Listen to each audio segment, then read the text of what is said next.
This is not a review of Twitchcon. That's it. That's my intro. Hi, I'm Amanda. You're watching Swell Entertainment. And today we are talking about safety and security at Twitchcon. This is not a Twitchcon review. I am not going to review Twitchcon as a whole. I just want to talk about what happened with another streamer, Emmy Rue. My feelings on it, what happened, the response to it, and things like that, and the response to it from Twitch. And how everything unfolded and how this is going to be my last TwitchCon for at least the foreseeable future unless I see drastic changes. So let's talk about it. My goal also this video is to be as calm as possible. It's been 2 days now since I've been back from TwitchCon, and I purposely waited this long to film this so that I would calm down. I've been really anxious the entirety of TwitchCon, just as a baseline, which is crazy to me because I go to events alone for a job. Like, that's what I do. I have been around cult members. I have been camping in my car surrounded by alien people in the middle of the desert. Bigfoot hunting events where like everyone's carrying. Like I've been to events where I am actively on paper in more danger than I am when I was at TwitchCon. And yet that state of anxiety never left me. Once that sets in, you kind of can't, it's very hard to get rid of that. That took away from a lot of the fun that I normally have at TwitchCon. And it's one of those things where I don't think that my anxiety was assuaded at all by how Twitch handled what happened with Emmy Rue or any of the other situations that have come out of TwitchCon so far. So for myself, I will not be returning. I went back and forth on making a video about this because I was not going to do a review of TwitchCon. I did not go with the goal of making a video. I have made 3 videos on TwitchCon. One as a community member, one as an affiliate, and one as a partner. And I am still a streamer on Twitch. I have streamed way more this year than I have in previous years. With making this video, as you are watching it, first and foremost, this video is going to be monetized. I'm donating all the money. I will post my receipts as I always do when I say that with these videos. Emmy Rue, if you see this or if anyone knows her, sends this to her or anything, if there is a charity that you would prefer that this gets donated to, please let me know. Regardless, the money's getting donated, but if you have a preferred charity that you would like me to donate to, please let me know. But regardless, 2 weeks, within a month, all the receipts and everything will be posted on community notes and on Twitter, showing that everything was donated, because I don't like making income from videos of this nature. They make me uncomfortable. But it's important, in my opinion, to make this video because so much of what I do as the event chick is talk about safety at events and security at events and things that I notice as someone who attends a fuckload of events in a year. The TwitchCon badge isn't even up there yet, you know?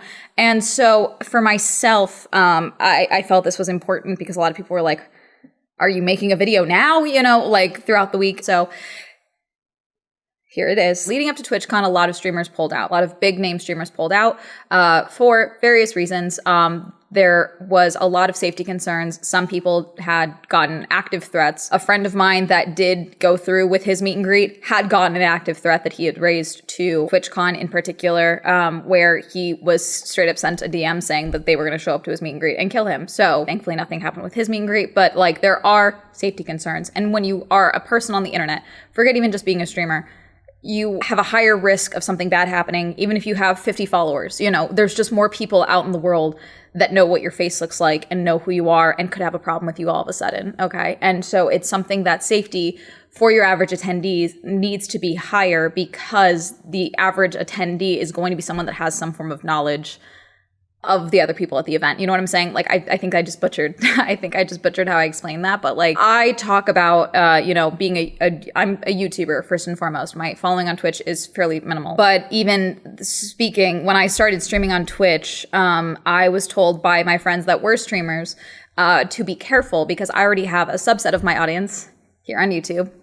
Yes, you. Unfortunately, a subset of my audience is already very weird with me and very not understanding of boundaries and thinks we are best friends or thinks they have a chance to date me and things like that. And they were concerned that when I started streaming, because of the back and forth with the nature of talking with the camera, talking with stream, talking with chat, and that give and take, that someone that is maybe primed for that parasocial dynamic or having that boundary be blurred of this person is talking with me, they love me, they want to be my best friend, that becomes very blurred via streaming, okay? And so a lot of streamers Not even just women in particular, any streamer. A lot of them have at least one person in their audience, or previously that has been in their audience, that they are concerned about. It's just the nature of it. And even for myself, there was an incident that was someone that escalated very quickly leading into TwitchCon. And thankfully nothing happened. We were able to track this person and make sure they weren't buying a ticket to TwitchCon. That is something that can be done, thankfully. But, it's something that,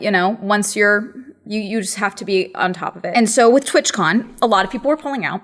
And so Twitch made a public statement talking about how security was going to be amped up leading into TwitchCon. I have their blog here from October 8th, what we're doing to keep you safe at TwitchCon, from blog.twitch.tv. I'm not going to read this full blog post, but I'll have it linked down below. We put a lot of care into TwitchCon planning each year, and a huge area of investment is event security.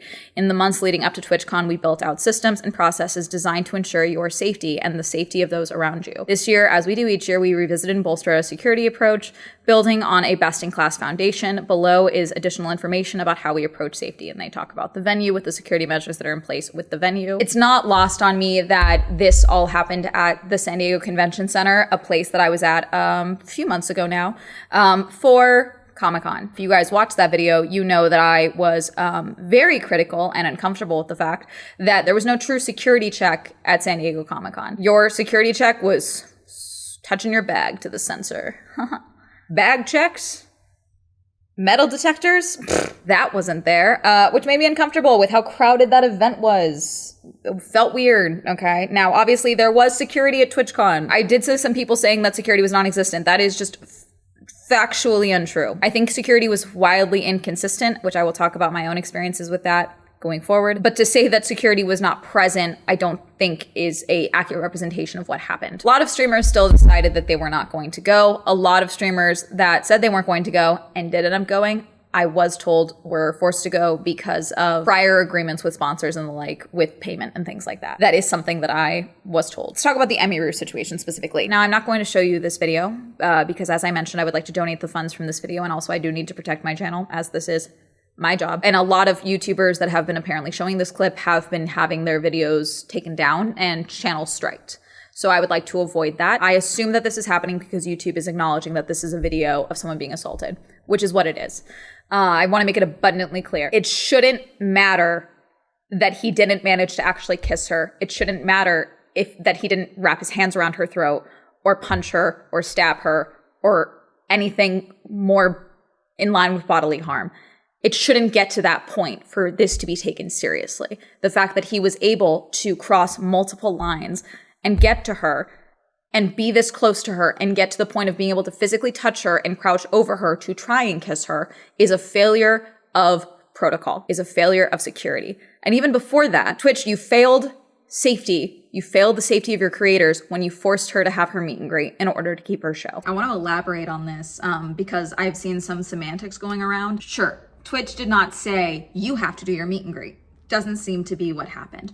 What Twitch did do, allegedly, say, you can cancel your meet and greet, but then you're not going to get to do your show. The show that Emiru was doing was the cosplay show, which I had a friend that was in, and multiple cosplayers made specific cosplays for that show. A bunch of other streamers were involved. There was a whole run of show involved. There was a whole big plan. It was a whole schedule. So if she wanted to still do that show, which Emiru later said, I did still want to do that show, she had to do the meet and greet. Therefore, that is taking away the choice of doing the meet and greet or not. Therefore, it is holding her show over her head. Therefore, she is forced to do the meet and greet in order to not let down 30 plus people that were involved in that show. Already, you failed Twitch for the safety of your creators when you do that. So in the video, this is a video taken from someone that was actually in line at Emiru's meet and greet. Emiru has thanked this person for taking this video because she was worried that nothing was going to be taken seriously about this, that she didn't know how she was going to explain this because she had not been filming and she wasn't aware that it was on camera until the clip started going viral. And she attributes the fact that this clip was shared around to Twitch actually doing something about it. But in this video, Emiru is at her meet and greet spot. She is the second slot in for the line of meet and greet, like cubbies that they kind of set up. And this person that is filming is maybe 15, 20 people, whatever, in line of watching the meet and greet, and they're filming, and Emiru is talking with one of her viewers when someone in a plaid shirt that is fairly tall comes into frame from the other side of the stanchions where everyone else is waiting, walks across. You see her look at him very briefly before turning her attention back to the viewer that she is speaking with, and he then walks up to her, grabs her by the shoulders, and leans over her, and she starts trying to shove him off of her. And he is trying to kiss her in this moment. Her security then comes in, shoves him off of her, and then shoves him again. And he gets up, this guy gets up on his own accord, and kind of pulls his hand around, and it looks like he has something in his hand. I don't know if he does. It's hard to tell. Some people have speculated he may have had a knife. It could have been a pen. I don't know. I believe it was determined that it was not a knife, or maybe even nothing, but in the video it looks like there's like something in his hand when he like pulls his hand back. And he is able to walk off by himself. As he is walking off and the security is trying to, continue to keep him away, a woman comes in and gets Emiru to step away. That is Emiru's manager that did that. I've seen a few cuts of this clip. The longest one that I saw was about like 2 minutes and 40 seconds. TwitchCon security never gets involved in the situation. No con staff walks up. No one comes up to talk to the other attendees. No one seems to approach Emiru. No security comes up to assess the situation and get everyone calmed down. Does not happen. Again, that security guard was Emiru's personal security guard. Now, she previously, in other streams, clips are going around, of her talking about how her personal favorite security guard is permabanned by Twitch. Apparently, she explained in her follow-up stream that she did the following day before her live show, she said her favorite security guard is banned from Twitch because it was in Vegas, which means it was in 2023, where someone had been following her around. They all said to stop. Guy did not stop, so he grabbed him and held him in place while the police or con security came to remove that fan. They banned him for putting his hands on someone. So he is not banned from the venue. He's banned from TwitchCon specifically. Okay. That's her preferred security guard. This security guard as well. I'm going to mention this, but I don't want to put too much on him because again, he is the only one in this clip that acted to get this man off of Emiru. I don't think he should have let that guy get too close. That's close as he got. I think he should have acted sooner. But again, he's the only one that acted. So from a security perspective, I do think it was a delayed reaction for even letting this man approach. The guy is approaching very assuredly, if that makes sense, because even the fan that Emiru had been talking to takes a step back as the guy comes in, because if I'm also that fan, I also would assume, oh, he's coming to tell me to stand away from her. Like this is someone coming to ask me to step back. I'm too close to her. I'm stepping away. Or you think this is con security or someone with Emiru's team, a lot of people are in plain clothes, so it's not that surprising of why this fan that she was meeting at the time takes a step back. And it happens very quickly. The video that I saw, you cannot hear Emiru screaming. She said that she was yelling very loudly. You can't hear it. She's like, you can't hear it on the video. I was yelling. She's pushing him away. She says that he did not manage to kiss her, but he was puckered up and trying to get up in her face. You can see it in the video. I believe the audio that you can hear of another voice is next door, I believe is where they had all of the VTuber meet and greets happening. And I believe that's the voice that you hear because they have a larger speaker because they were doing the screened meet and greets, I believe, for VTubers, which we have other things to talk about with that. Emiru was then pulled in the back by her manager and she collected herself and then went back out and finished her meet and greet. Good on you, because frankly, if it was me, I'd be asking for an email list and sending people a t-shirt and being like, yep, we're done. One person ruined it. Sorry. Bye. Okay, so good on you for finishing that, because I would have been like, no. Yes, another jump in, because I explained what should have been done after this incident happened to someone else, and I realized I didn't actually say it in this video. The moment this happened, you pull every single meet and greet that is happening, you pause those. Stop every single one. You pull every creator behind the barriers to the back. You stop every single meet and greet. I don't care if it puts you behind schedule. You now have a safety concern. You pause everything. You check in with all the creators. You check in with Emiru. You make sure she is okay. Because that seemingly didn't happen at all, according to Emiru. You check in with security that is stationed in that area. Hi, this just happened. Why did this happen? This is not going to happen again. You need to be vigilant. You need to be on top of this. If you cannot handle it, you move them to another spot. It's not just more security. It's something just failed. You need to assess what failed. This guy that had done this to Emiru was able to walk out of this vicinity on his own and go off. I do not put this on her personal security guard because his job in that moment is to make sure Emiru is continuing to be safe. He got him off of her, shoved him away. At that point, con security should have immediately come in and gotten him away from her, away from this meet and greet, and escorted him out. That is not what happened. Emiru's security guard in that moment needed to stay with Emiru. He was not going to make sure this guy got further away or escorted out of the thing because he needed to stay with his client. He needed to stay with his protectee. Instead, there are multiple streams because everyone is streaming at TwitchCon. There are multiple views of this person, this man, then walking away from the meet and greet area unaccompanied and him exiting the convention center on his own free will, unaccompanied. Twitch put out a statement about the incident at 1:28 a.m. on the 18th, which is the following Saturday. This all happened in the meet and greets at Friday evening. Put out a statement saying that the safety and security of all those attending TwitchCon is our highest priority. The behavior displayed by the individual involved in the incident yesterday involving a high-profile streamer was completely unacceptable and deeply upsetting. Is there a particular reason why you didn't feel the need to mention Emiru's name? What happened to Emiru was unacceptable. We can't do that. In line with existing TwitchCon security protocols, law enforcement and event security were on site and responded to the incident. When? We immediately blocked this individual from returning to the TwitchCon premises, and they were banned indefinitely from Twitch, both online and in-person events. We are coordinating with the impacted creators team. Why not say her name? I don't get this. Per our standard protocols, continue to cooperate with any law enforcement investigations. Now, when they did this is again hours later, okay? This person was allowed to leave on their own. TwitchCon security did not remove this person. They were able to walk out on their own with their badge and with their wristband. Increased security at the meet and greet attendee check-in point, and will have additional security personnel surrounding participating streamers. If you're RSVP'd for a meet and greet, please note that they're unable to accommodate +1s for the remainder of the event. I don't understand why you accommodated +1s at the jump, but also this doesn't help things. That's not what happened. And then they talk about the zero tolerance policy, which is so funny because of some of the people you guys gave meet and greets to. This is not the issue. The check-in spot in the meet and greet area is not the issue. What happened was, seemingly, here's footage that I took. I took this footage. This is footage of the meet and greet area from to the right outside of the barriers. Was she right up here? Oh, there's Ariel. No, there was someone off to the side, she said. She was not the first one in. Yeah.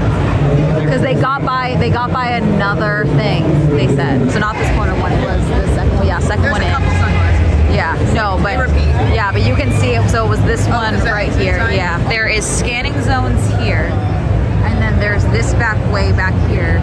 And now there's security over here, but was there no security back here before? Because like people are just walking back here, no problem.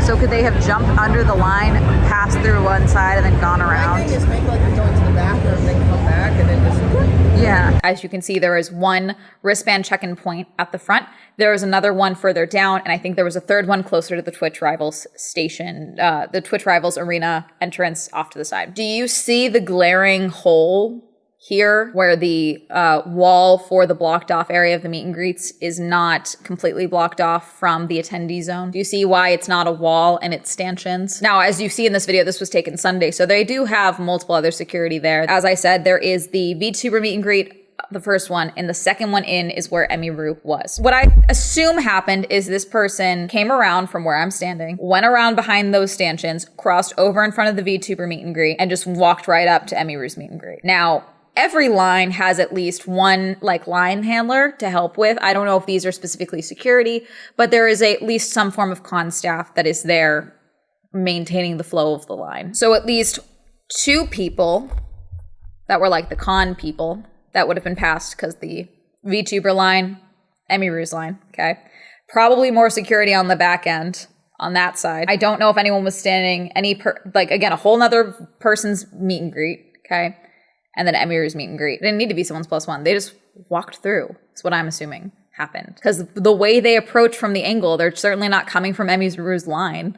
They're not coming from the other direction. They came from this open gap spot, which you guys still have as of Sunday. As I'm looking at it, there's a hole right here. There's a trash on that back side where someone is standing. And again, I'm a 5'2" woman who dresses like a librarian often. I'm not that, 6'+ big dude. Would you have stopped me if I had just walked with confidence?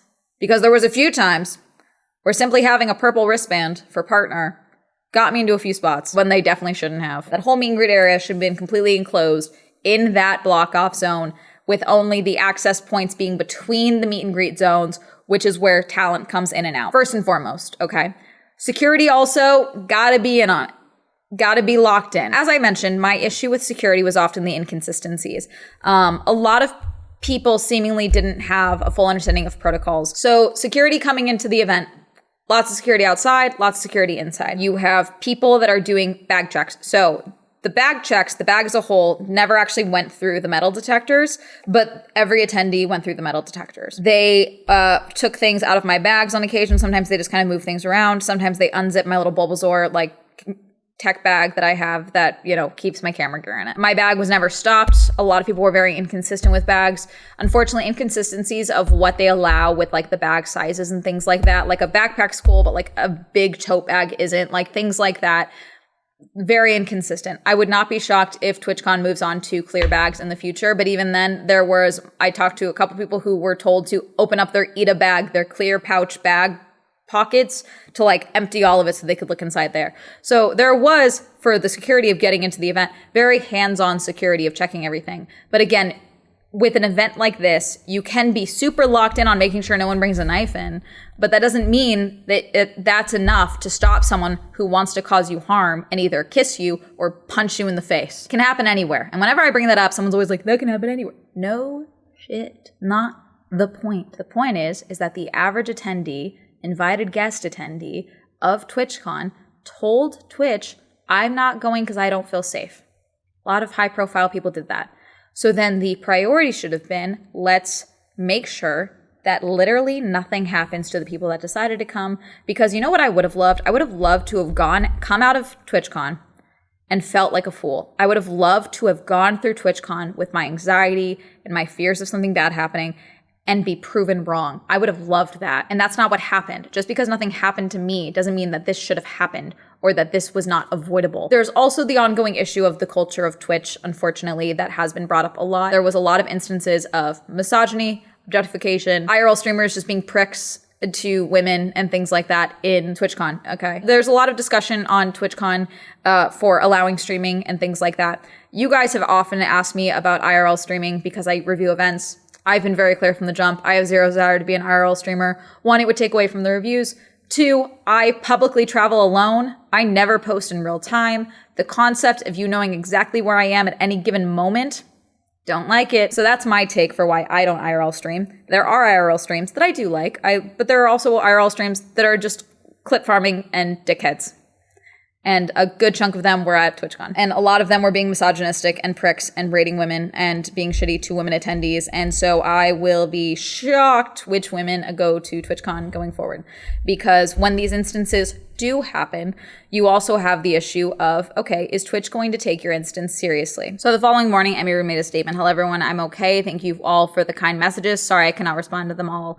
Yesterday, the man who assaulted me was allowed to cross multiple barriers at TwitchCon and even in front of another creator's meet and greet to grab me and my face and try to kiss me. Fortunately, he wasn't able to, but a lot of people have pointed out it could have been a lot worse. I'm obviously shaken up by what happened, and it's not the first time I've dealt with something like this, but to tell you honestly, I am a lot more hurt and upset at how Twitch handled it during and after the fact. Like I said, I don't understand how he was allowed to make it to me in the first place. The security in the clip who reacts is my own security. It's true my favorite and usual security guard was banned for holding a stalker's arm to bring him to the police at a past TwitchCon. However, there were at least 3 or 4 other TwitchCon security staff in the area who did not react and let the guy walk away. As you can see in the clip, since they don't even appear in the frame, LOL. The woman who was walking me away is my own personal manager, and behind the booth, the only 2 people who were checking on me and comforting me were her and my friend.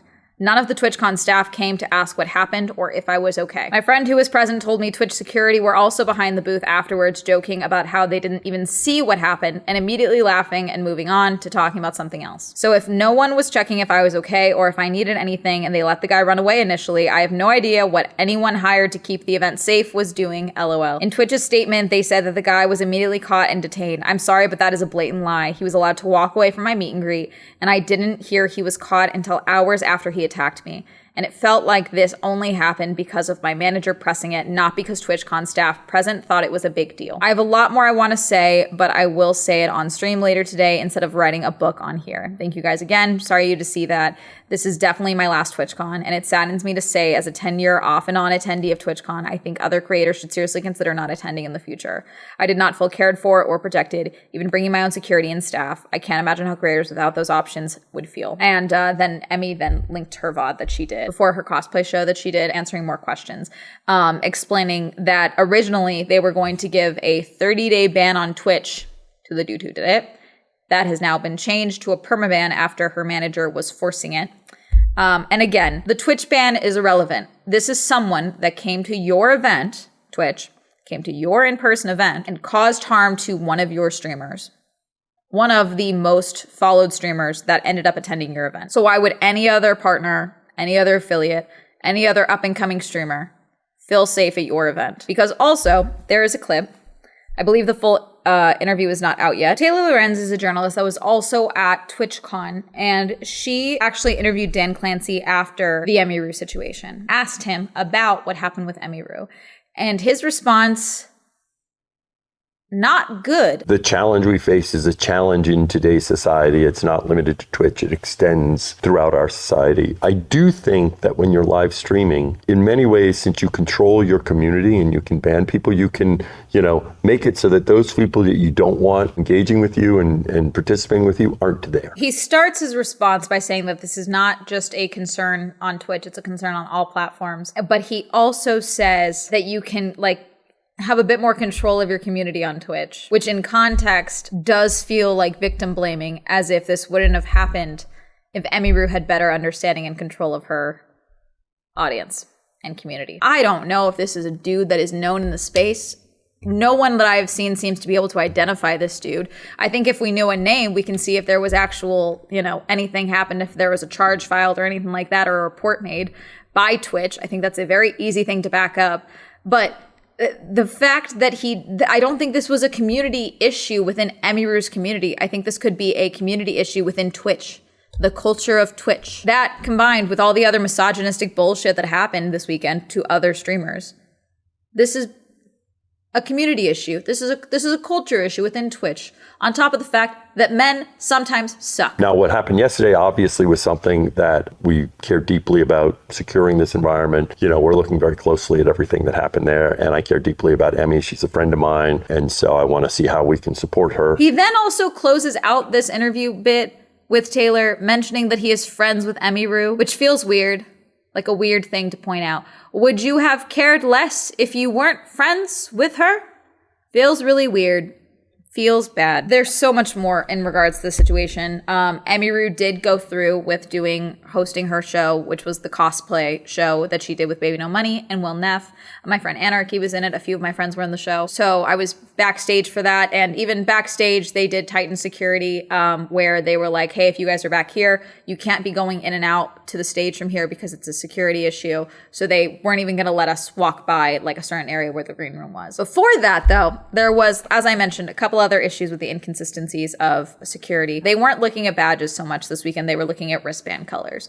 Purple was partner. I believe there was a pink one for affiliate and then blue for community, if I remember correctly. I had a purple wristband. I'm a partner. At one point, we were trying to get backstage, me, Anarchy, and Chris. Chris is Anarchy's husband, okay?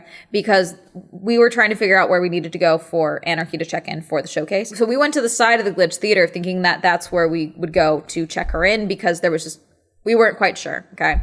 So we're walking up and we're like, hey, we're trying to figure out where we need to go for the cosplay showcase. And the security guy sees my wristband and goes, oh, partner, that's fine. You guys can go. Lets us through the little barrier, continue to the backstage area of the Glitch Theater side panels. Because the way the Glitch Theater is set up, big theater, and then there's 2 hallways on the side. Now, some of these halls can lead to a bathroom. There's bathrooms back here. There's other hall space. And some of these doors lead into the audience side of the Glitch Theater. But past that little stanchion spot where this security guard was is the backstage doors that would lead you backstage. Just because I have a partner wristband does not mean I'm meant to be back there. Name was not checked. Chris didn't have a purple wristband.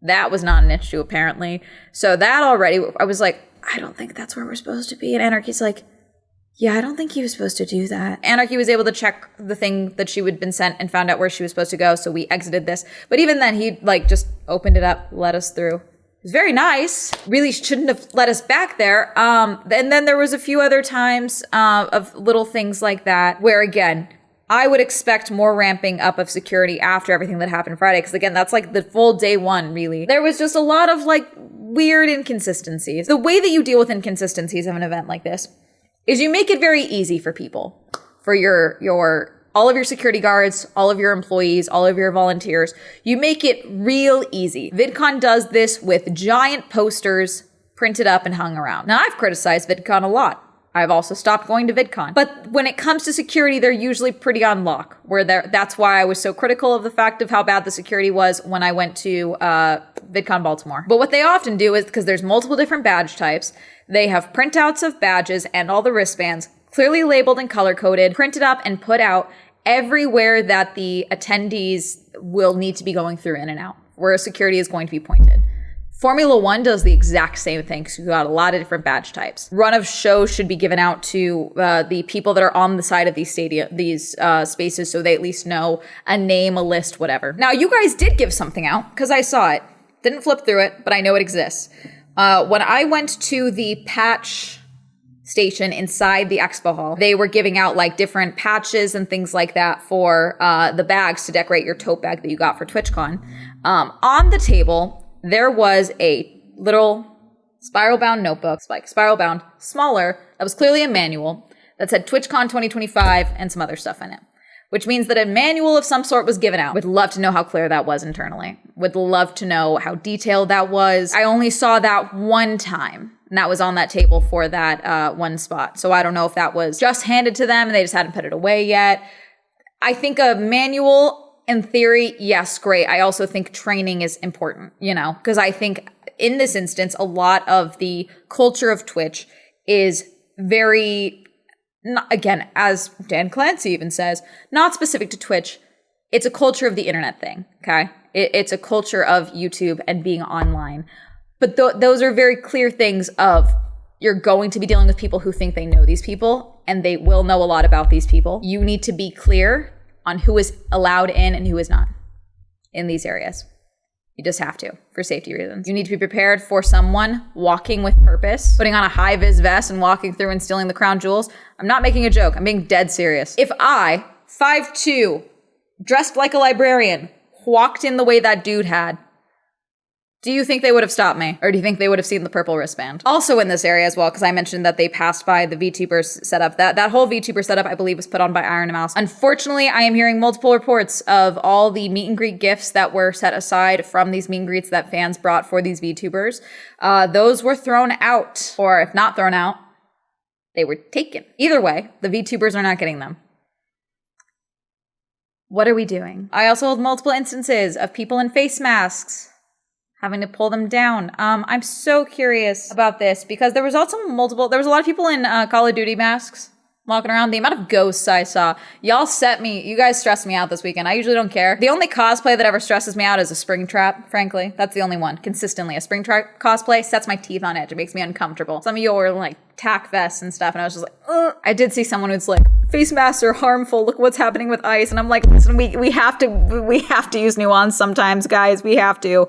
Someone not wanting to get COVID because they're immune compromised is not the same thing as someone hiding their identity so they can abduct people. Like, that's just not the same thing. Or even a VTuber hiding their identity for safety purposes. And apparently what it was is they had security cameras. Now, the security cameras, in theory, I get it, okay? But someone showing you their face and then hiding it, you're still seeing the same view if they're wearing a mask the entire time. And also, again, everyone's wristbands are linked to what they're supposed to have on them. So when your ID is checked when you get your badge, because they checked IDs. The wristband that you have is scanned. Why are we pulling down masks to look into a camera? Unless the other tweet that Taylor Lorenz made, because some people were complaining about the IRL streaming here, where someone was said, why is everyone allowed to stream? I thought we weren't allowed to stream here. I believe at some point there was no streaming allowed at TwitchCon because the whole point is like meeting people in person and things like that. Taylor quote tweeted this and said, allowing everyone to stream allows for mass surveillance. In the TwitchCon security center, they had every single person stream from the con, cycling through the huge grid with dozens of people watching and analyzing the streams. Hundreds of streams were being monitored in real time. So that makes the face scanning make a little bit more sense in that particular, since everything's linked to the wristbands. You know what I'm saying? Also probably where they were able to determine that that guy left on his own accord, if they were cycling through that, figuring out where the guy was that assaulted Emiru, knowing that he had left at that point. When he left, was that handed over to the police when you filed the report? I'm curious. So Emiru made another stream saying that Twitch originally was not going to give the name of the person to her and her team, and also apparently did not give it initially to San Diego PD. So not much could be done by San Diego PD because they did not have the name of the person, which to buy a ticket to TwitchCon, you have to have a Twitch account. So they had information they could have given. They allegedly did not do that. Bad. Twitch also made another statement, and by Twitch I mean Dan Clancy in particular, made another statement on the Twitch account talking about Emiru by name and why this shouldn't have happened and what they're doing to adjust and change and things like that. And I quote tweeted that and said, feels like a visit from the Twitch lawyers happened. I'm assuming a lawyer looked at everything that happened and told Twitch, you guys know, like, we could be involved in this if she sues and all that, right? You guys know that this looks bad. Yes, and that's where that statement came from. Wanted to give the update. I'll have that statement linked down below. So much more. I could keep going. But overall, I'm sorry this happened to Emiru. I'm sorry to any of the VTubers and any of the streamers that were either forced to expose their faces in front of their meet and greet lines or anything like that. I did hear a lot of good things about the Gamer Subs booth meet and greets. So I do want to make that note, where a lot of those creators said that they felt very safe in that booth. I don't know if that has something to do as well with a lot of them were behind like the counter, and then there was a counter between them. I don't know if that helped at all, and pretty much every single one I see multiple security guards surrounding them and things like that. I did see the phrase security theater brought around, where it's like the illusion of safety. You can never be 100% safe. You could have a full team and something bad can still happen to you. But the point is that so much of security is prevention, or just even predictive prevention and things like that, and predicting what might happen. The most likely risk space in a convention like this, a very high risk space, especially for your high profile attendees, is going to be a meet and greet spot, because then people know exactly where your high profile attendees are at any moment. They know exactly where they're going to be, and that there's going to be a spot that they will be staying there for 2 hours. And so you have higher security locked in that area. Glad you guys updated security in certain spots, but the way this was handled internally, forget even just the upping of security. What I'm hearing about security making a joke about this, or the way that this was handled, the fact that that Emiru's manager had to argue to have this person permanently banned from Twitch and TwitchCon, is insane. Not checking in with your other streamers that are going to be doing meet and greets the rest of the weekend. Every single other meet and greet that was going on, you should have done a check-in with every single person that was doing a meet and greet the rest of the weekend.